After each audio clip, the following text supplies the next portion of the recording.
Hello and welcome to my allotment. So think of this year doing this way.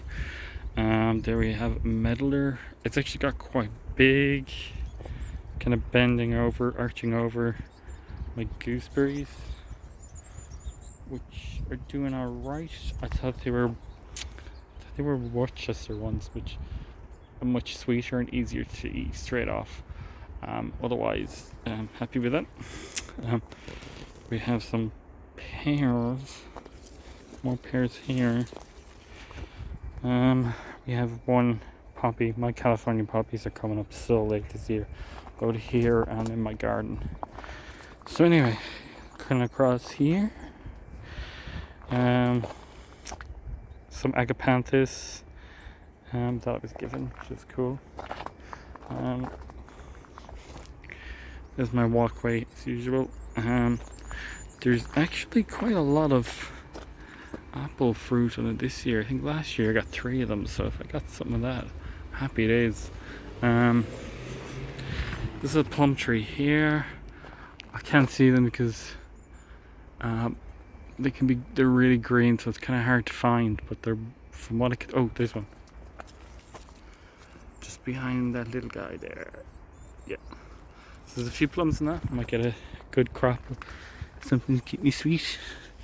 As it says, there's a load of fruit on it this year, which is the first time it's fruited proper. My kiwis actually did pretty well this year. Last year it looked a bit kind of sulked a little bit and didn't really do anything. I will probably never ever get anything edible out of it. Maybe 1 or 2, but when it does flower, it's quite pretty. And of course, my wisteria, my beautiful wisteria, which should climb up along there. So hopefully, in the next few years, we'll kind of like flowers will be jangling here. So it'll be pretty cool. Okay, here's the big difference. I have actually moved a lot of my stuff that was here, the Japanese maples, and I have moved them to my garden. The whole point I had it here is I never thought I'd have a garden. So that's why I've moved it. So I'm thinking of maybe growing some squash in there. It's a little bit of a sitting area at the moment, although it's really sunny and I don't want to sit too much in the sun because I burn very quickly and easily. I have still got this maple here, and I kind of like flittering, should I take that with me to the garden or not? Maybe winter, when all the leaves come, might be the best time to do it, because that's when you really should be doing it. Over here we have some clematis tiega, which is a beautiful one, but unfortunately it's not really, it never really grows that particularly strongly. Like this whole gap here was meant to be just for it, but it's never done anything. But these guys here, marvelous, absolutely marvelous. Plenty of flowers. It looks even better on the far side. So kind of people on the other side of my allotment are probably getting more joy out of it than me. And there's this one here. This is a very big one, big flower. This is Clematis montana. I actually can't remember the name of this. It's escaped my brain. It could possibly come to me in the middle of the night, which would normally happens. So let's move there. There we have my banana plant. She's doing good. Down here we have the Persian silk tree, which looks alright. The one thing I find about Persian silk trees, if you're growing them, is if there's any kind of windiness, they just do not like you. Won't do well at all. So it kind of looks a bit anemic. Maybe he needs a feed or something. But anyway, yeah, wind is not good for that. So here's my palm, Trachycarpus. Can't think of the Latin name anyway. But it's a hardy palm. It was over there, if you remember from other posts. But I'm thinking of taking this down to my garden. I'll be putting this in my kind of like Japanese tropical area, I guess. So that's the plan. Of course, there's my contorted hazel, which I wouldn't mind taking a cutting of maybe during the year. There's Japanese enemas here, and they're kind of spreading pretty quickly. So let's see what we do. Now my medlar has gone mad this year. If you pull back that palm, that has got really big, and that's stuck over that little walkway, which means I can't really walk in there, but still, it's pretty cool. There in the background, of course, there's the weeping cherry blossom, and of course the blossoms are finished. So that's what that is. And you walk back out here again. Weather Archipantis, still be potted loads of these lovely pink fluffy flowers that will come on it. They're herbaceous perennial, die back and come back the year before, and sometimes you need to split them, so freshen them up and make more new plants. Of course, this is my Himalayan yew. I cut it back a little bit because it was kind of creeping out over to the side there, and I don't want it to be on the pathway and disturbing my neighbors, so keep that nice and tidy. A Chilean lantern plant. I actually tried taking this up and bringing it to my home, but it just wasn't going to happen. But I did find a little bit that had a root on it, so fingers crossed that might work. As you can see, I've took up a few things here. My plan is, unfortunately, my second favorite plant looks like it's died. Diasma sungold, or wax flower, as it's commonly known. So yeah, I'm thinking maybe putting a blueberry in there next year and seeing what happens, because that's all kind of acidic and it stayed acidic. So, you know. Here we have a palm tree. I think it's in Antarctica. We've done this before, showed you before. It looks brilliant, it's got really big. Theoretically, if you were to buy that in the shop at that size, you'd be talking near 100, I'd say.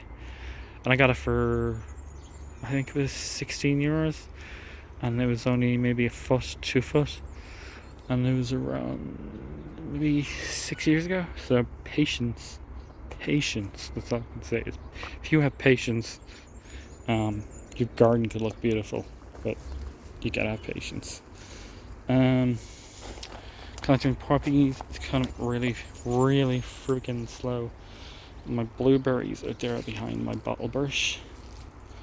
I'm not sure whether I'm going to put them in the ground, keep them in the pots in the future, but they're in the pots for now. Again, this is my quince, and it is just got massive. It's a dwarf quince, so let's keep it tidy. We have some myrtle in the background there. I've tried taking cuttings of it, and I got one successful one, and it just died on me, because I'd love to bring it to my garden. So down here we have a courgette that I planted. It's water, obviously.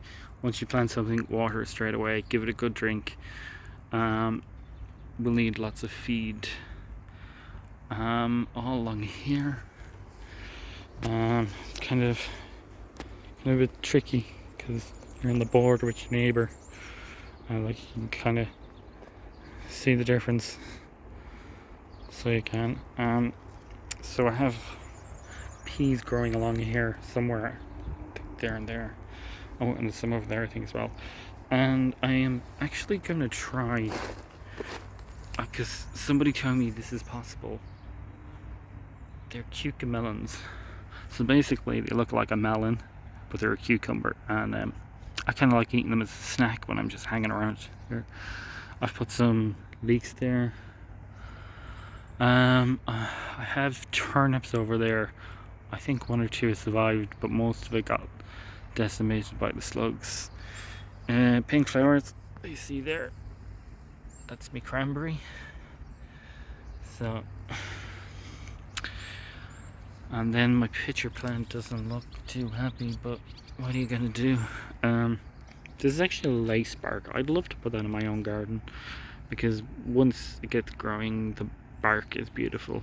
And yeah, I just realised I have cuttings of roses here, and they could be potted on maybe. I don't know. My roses in my garden haven't done too well this year, so I'm actually not quite sure what else is there. I think they're California poppies as well. Gotta get up, got out. So my broad beans, kind of getting late in the day, and they haven't done anything spectacular. So I have a small few potatoes there that I'm kind of more interested in, and then there's some potatoes scrolling for my neighbours. And you know what they say? If it's on my side of the fence, it's mine. Compost bin. At the moment, I think there's too much carbon, so I need to put more nitrogen in it to get it to break down a bit. Obviously this is my dwarf pomegranate. I don't think I've ever got fruit on it. I kind of came close once, but still it's a nice tree and it's prickly. Might be a good idea to bring it to home, maybe put it up to stop the kid jumping in. And then we have, of course, jasmine. Jasmine is at the corner. It is. And my neighbours are cool about it. They've actually used it to go along there. So that's how things are going here at the moment. Yeah, just moving things around, trying to figure out. I think this year is kind of like figuring things out, seeing that I'm moving stuff. Because, as I said, I never thought I'd have a garden, so I had all these ornamentals. If I could, I'd take up the cherry blossom and these guys here, but it's just not viable. So yeah, there's going to be gaps here, and I'm thinking blueberries. Just get blueberries. So that's what it looks like at the moment. So I hope you enjoyed a little quick tour. Today's the 29th of May 2023. So yeah, that's what it looks like now. So maybe have another go at it later in the year and see what it looks like.